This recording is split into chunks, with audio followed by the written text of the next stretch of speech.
My name is Eleanor.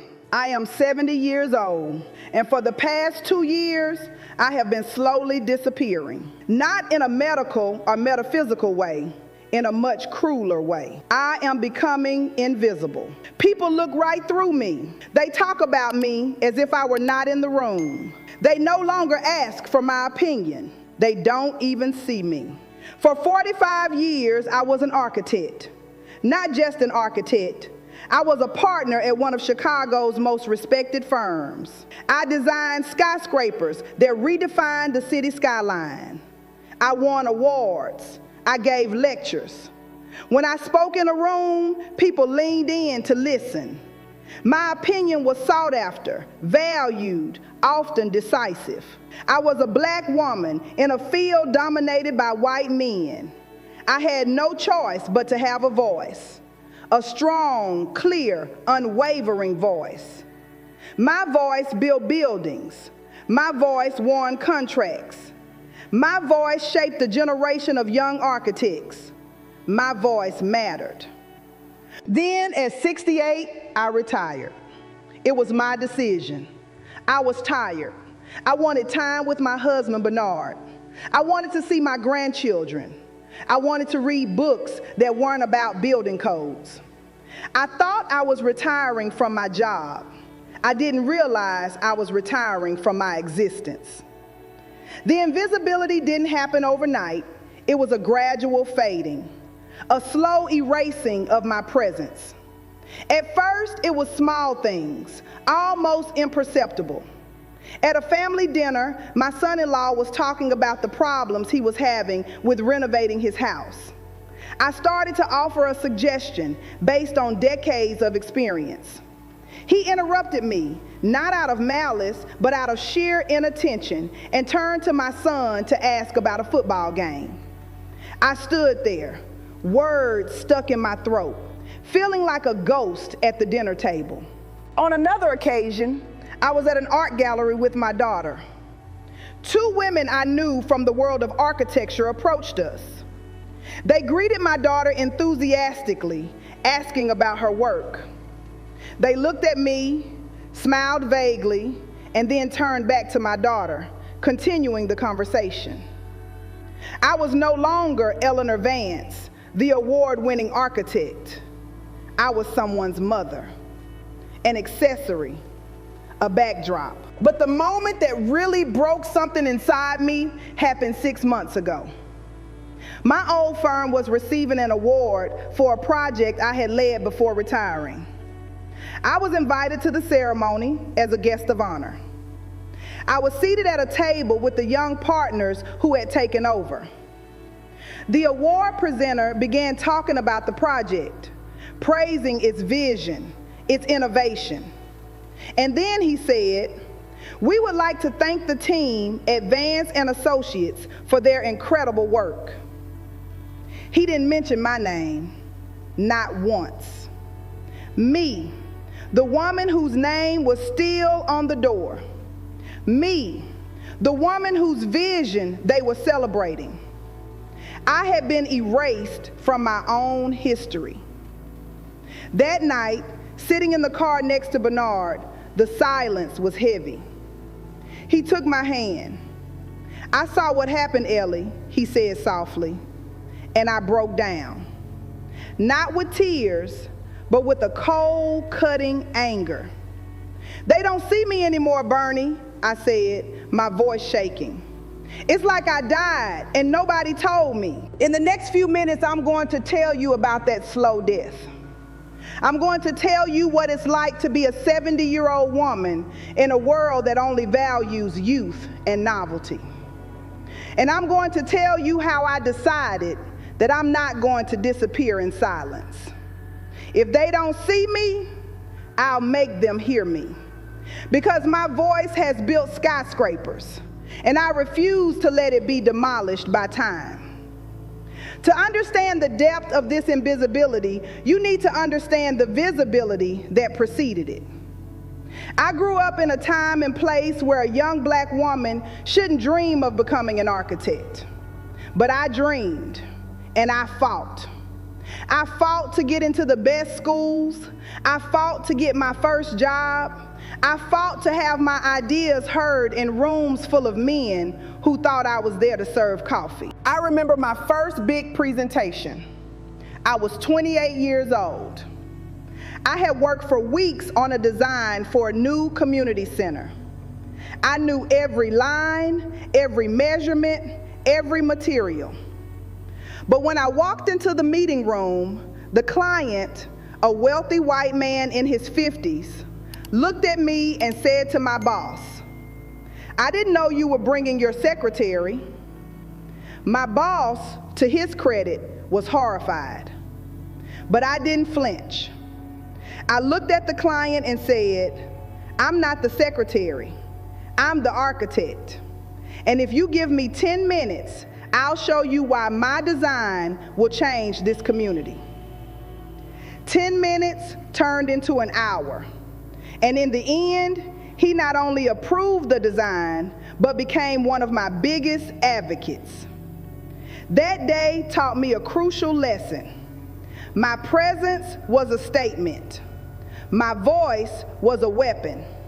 And I would have to use them with precision and force to survive, and even more to thrive. And thrive I did. I became known for my blunt approach, for my ability to solve complex problems, for my insistence on excellence. People didn't come to me because I was pleasant. They came to me because I was good, very good.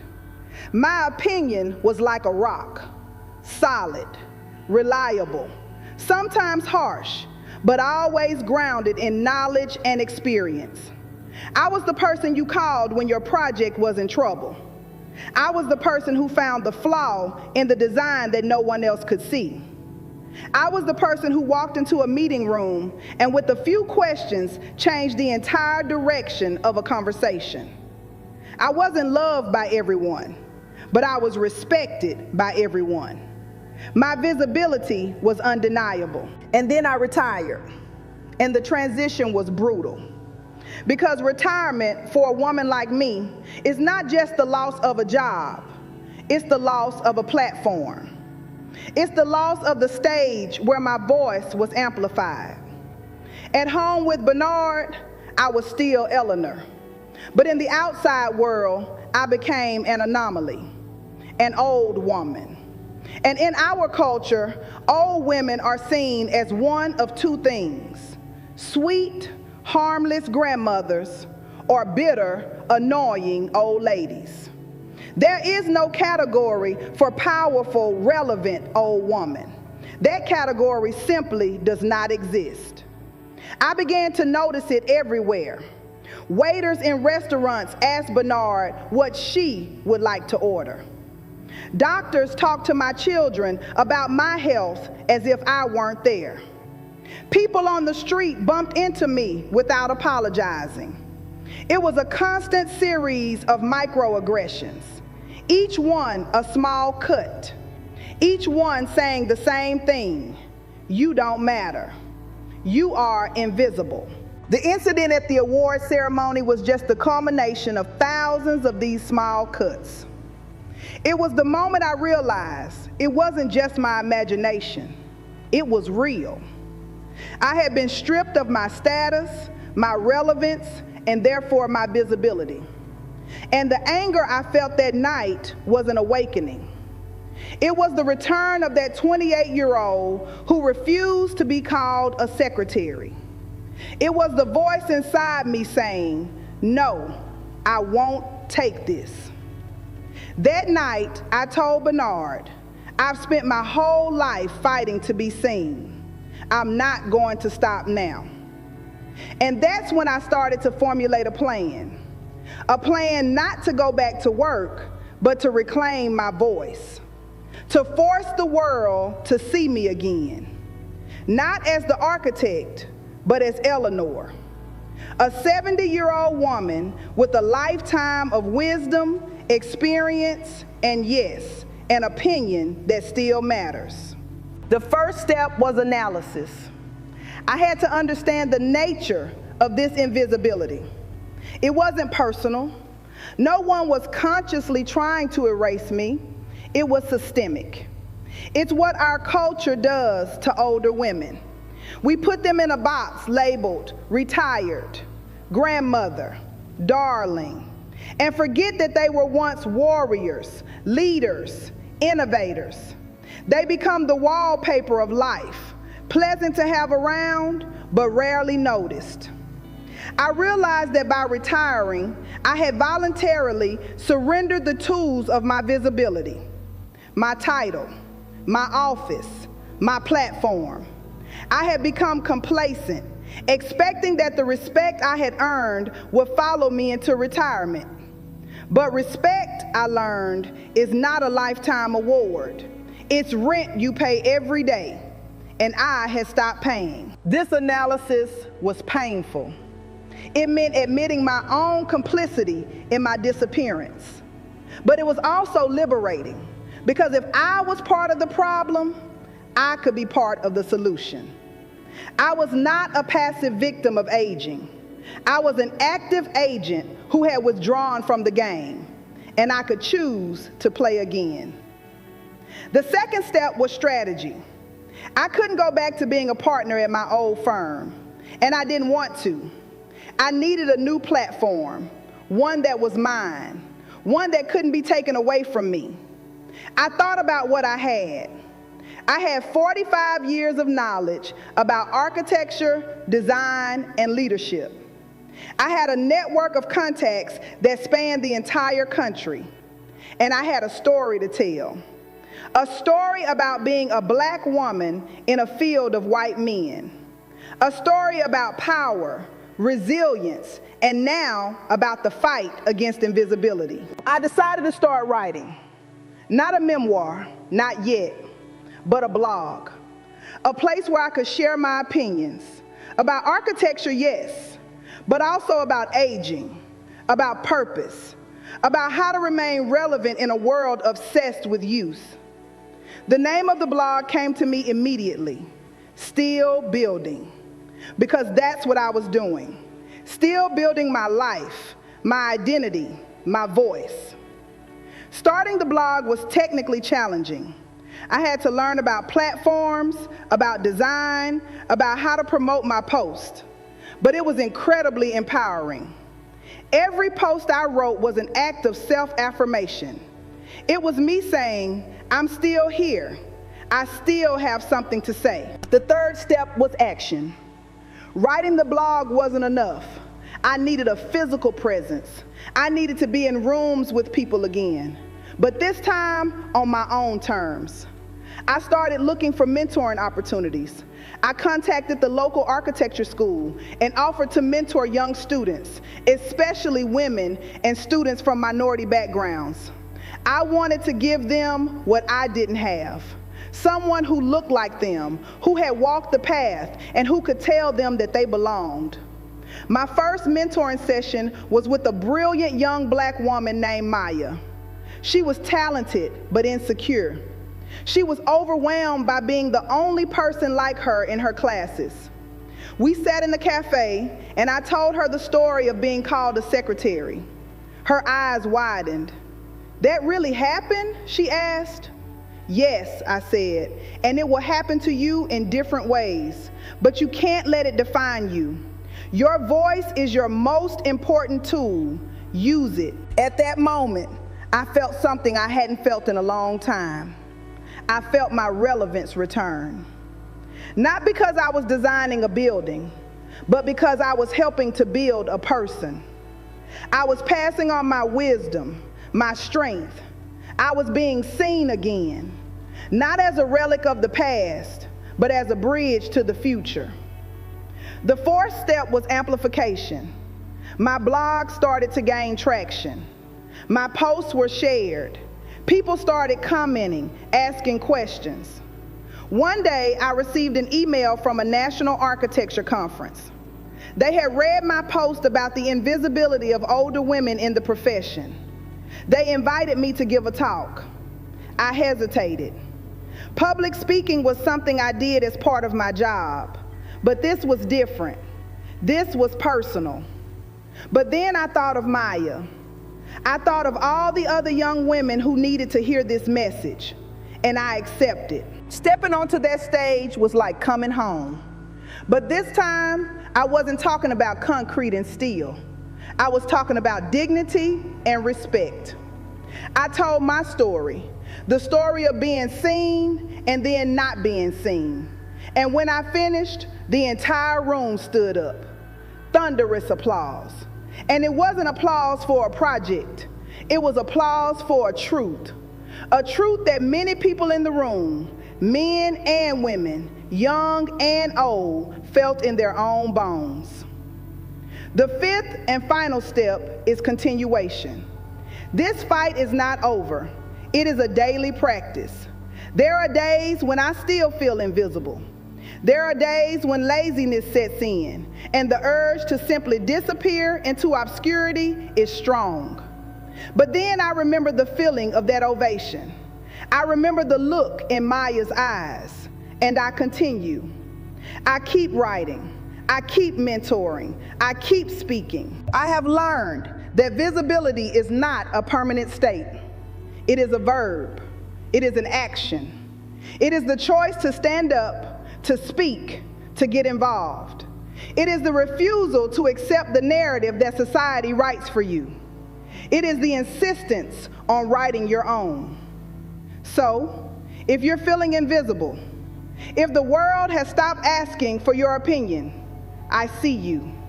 And I ask you, what are you going to do about it? Are you going to accept fading away? Or are you going to find your voice and make them listen? The choice is yours. But know this, your story is not over. You are still building, and the world needs to see what you will build next. Let me elaborate on these steps a little more, because the journey from invisibility to presence is paved with specific moments of humiliation and triumph. Invisibility is a fog, but the fight against it is a series of concrete battles. When I talk about analysis, it wasn't an academic exercise. It was a painful inventory of my daily life. I started keeping a journal, not of my feelings, but of my interactions. I called it the invisibility ledger. Every time I was interrupted, ignored, or treated like an accessory, I wrote it down. The date, the place, the people involved. After a month, the pattern was undeniable and heartbreaking. More than 70% of my attempts to start a conversation in a group setting were ignored. In stores, salespeople addressed Bernard 9 times out of 10, even when I asked the question. My own adult children, whom I adore, interrupted me an average of 3 times per phone conversation, usually to deal with one of their own immediate crises.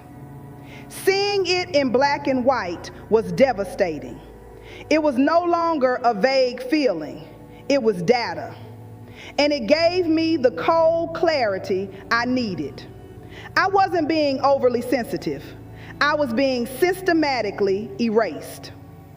This analysis also revealed my own guilt. I had become passive. I let the interruptions happen. I backed down when I was ignored. I smiled politely when someone looked right through me. I had internalized the message that my voice was no longer needed. I had become complicit in my own silencing. This made the strategy even more crucial. The idea for the blog, Still Building, was born from a sleepless night. I was lying in bed, the anger from the award incident still burning in my chest. I thought, if they won't give me a platform, I'll build my own. I was an architect after all. Building was what I did. But this would be a structure made of words and ideas, not brick and mortar. The learning curve was steep. I, who could design a ventilation system for an 80-story building, had to watch YouTube tutorials to figure out how to embed an image in a blog post. It was humbling and invigorating. Bernard, my dear Bernard, was my first reader and editor. He read every draft and gave me notes.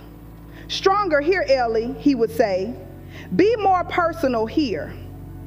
My first post was about the award incident. I wrote it with brutal honesty. I spared no one, including myself. When I hit the publish button, my heart was pounding. I felt naked, exposed. And then the emails started coming in from other architects, from lawyers, from doctors, from women in all professions, all saying the same thing. "Thank you. I thought it was just me." At that moment, I knew I had found my new foundation. With our sound, mentoring became my new meeting room. But instead of discussing budgets, we were discussing futures. I vividly remember Maya, my first mentee.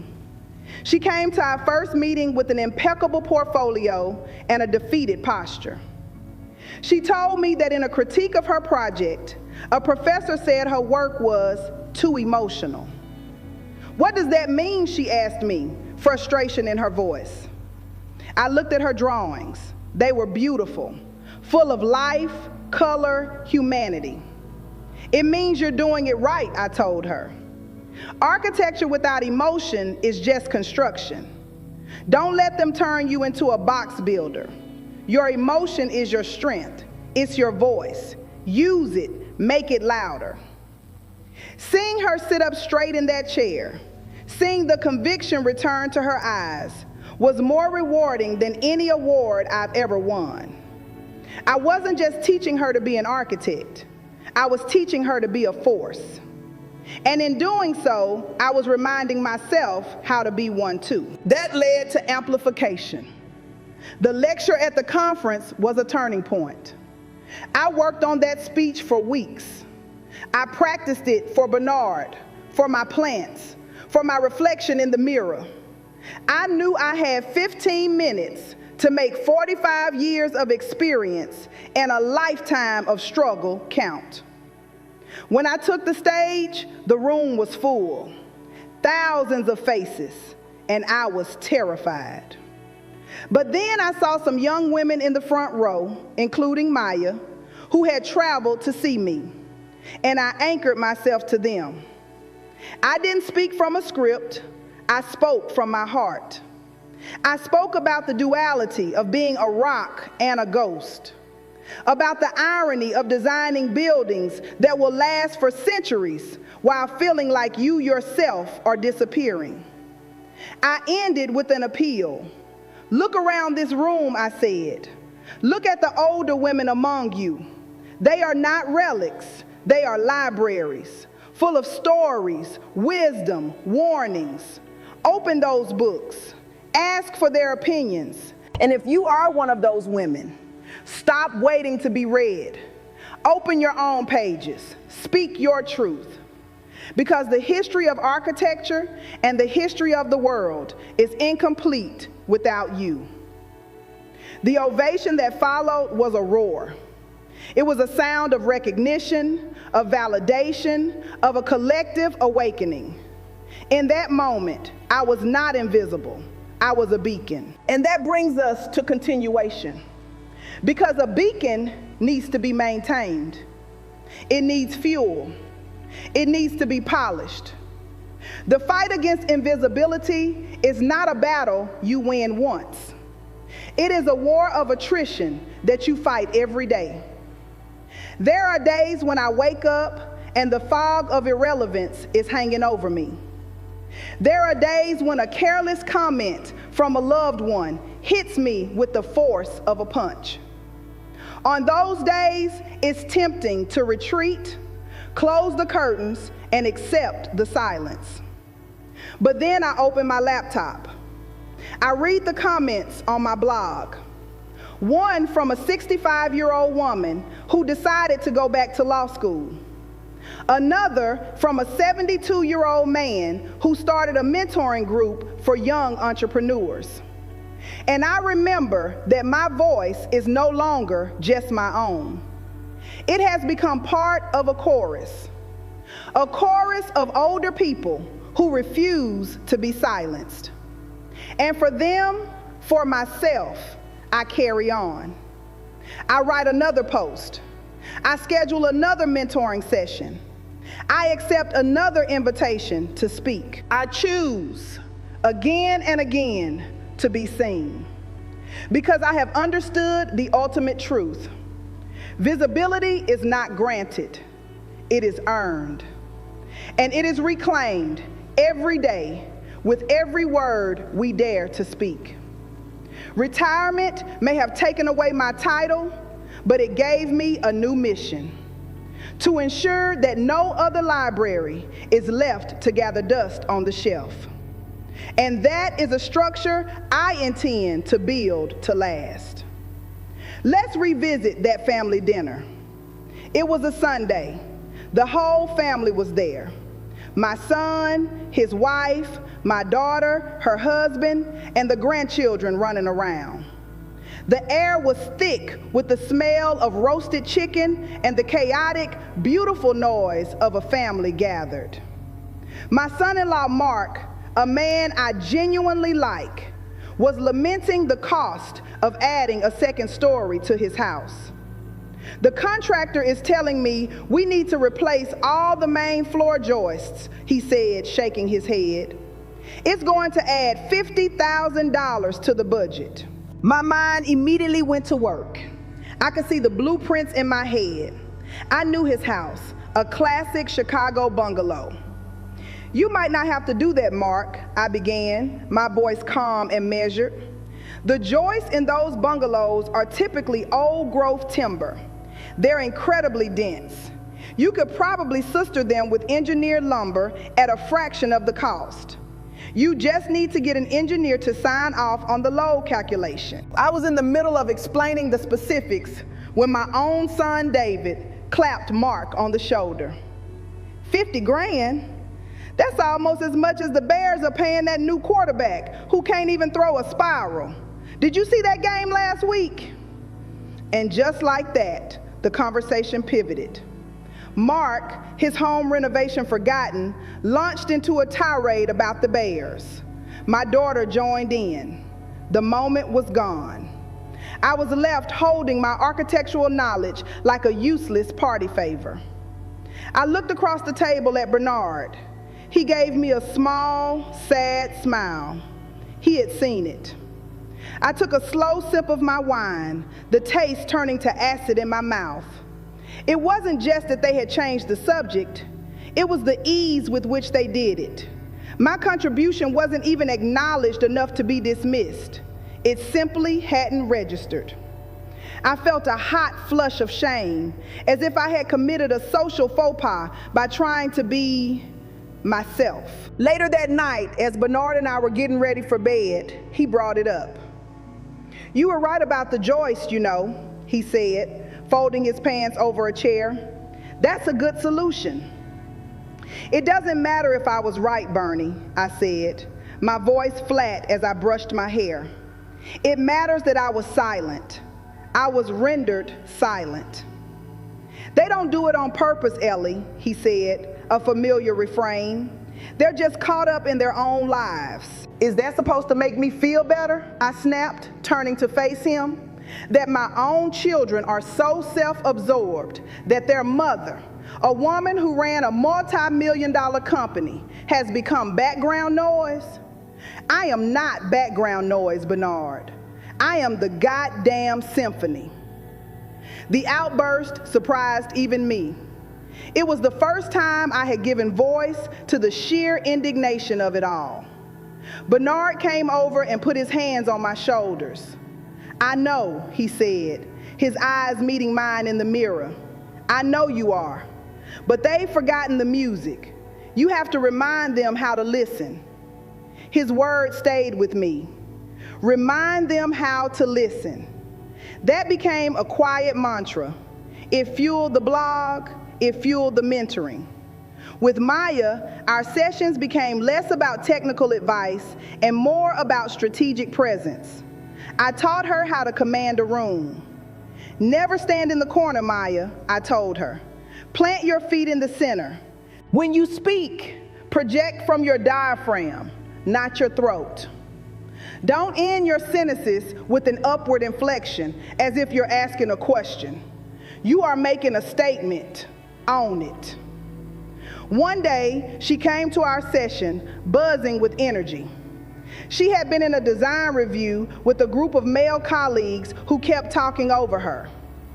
So I did what you said, Eleanor, she said, her eyes bright. I waited for a pause. I stood up. I walked to the front of the room. I didn't raise my voice. I just said, I have a point to make, and I need the floor for 60 seconds. And you know what? They stopped. They listened. She was beaming. It was terrifying, and it was the best feeling in the world. Seeing her victory was my victory.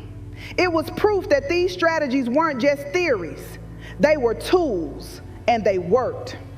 It emboldened me for my own speech. The night before the conference, I barely slept. I kept replaying the humiliations, the dismissals, the feeling of being a ghost. I was afraid that I would get on that stage and my voice would fail me, that I would become the very thing I was railing against, a frail old woman. But then I thought of Maya. I thought of the women who emailed me. I wasn't just speaking for myself, I was speaking for them. I was carrying their stories with me. When I walked onto that stage, I felt their collective strength at my back. I wasn't Eleanor Vance, the retired architect.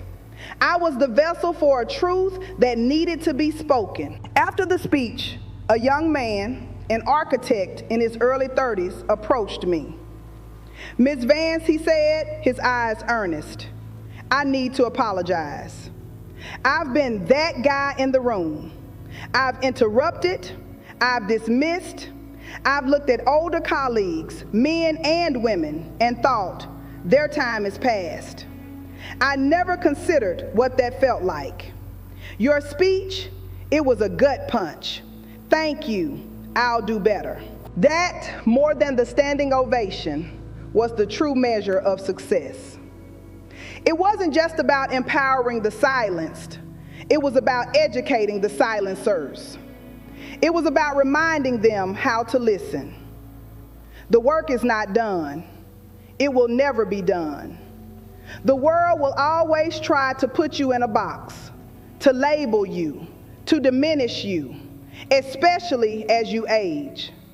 But I have learned that you do not have to accept the label on the box.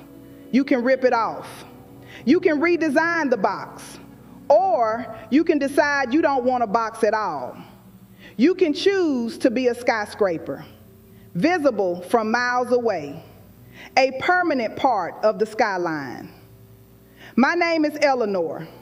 I am 70 years old, and I am still building.